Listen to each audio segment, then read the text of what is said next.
L'objectif de ce festival du 7e art du Lys était de récompenser les courts-métrages de réalisateurs amateurs. Au programme de cette journée, une projection de 12 films en compétition. Alors l'idée du festival est née, c'est simple en fait, à la base c'est l'initiative d'une association, l'association Mad Twins, dont je suis l'un des membres fondateurs. Et l'idée c'était de proposer un festival dans lequel en fait on rêverait de proposer nos films. Donc forcément on ne propose pas nos films, mais on accueille d'autres réalisateurs amateurs, on va dire entre guillemets, qui avec peu de moyens et beaucoup d'idées font de très jolies œuvres. Et donc nous on propose ce festival pour les accueillir à Damary-les-Lys. C'est l'idée qu'on a proposée à la mairie. Ça leur a beaucoup plu, ils nous ont soutenus sur ce projet depuis 3 ans, cette année encore, et je pense que ça va, j'espère, ça va durer encore plusieurs années.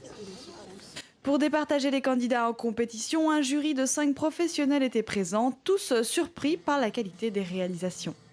Je suis très enthousiasmée, je trouve qu'il y a eu plein de bonnes surprises.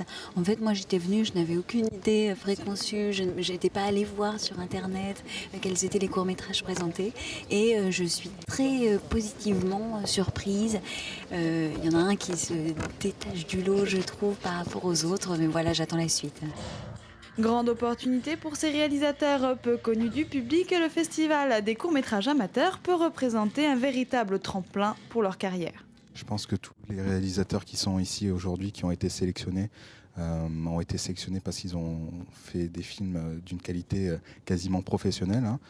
On dit festival amateur, mais tous les réalisateurs qui sont présents, je pense, ont une vocation professionnelle.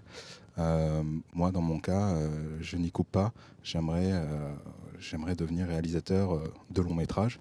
Des débats entre les réalisateurs et le public se sont déroulés tout au long de la journée. Un public qui a aussi participé en élisant son film favori, Ice Cream de Sophie Galibert, se mettant ainsi d'accord avec le jury qu'il a élu à la 3e marche du podium. Je viens de sortir de la séance et en fait j'ai oublié quelque chose dans la salle.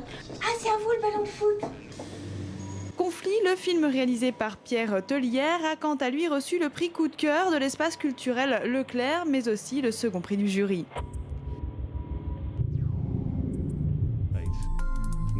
Le grand gagnant de cette édition qui a reçu le premier prix du jury est The Sick Boy and the Tree, réalisé par Paul Jaget.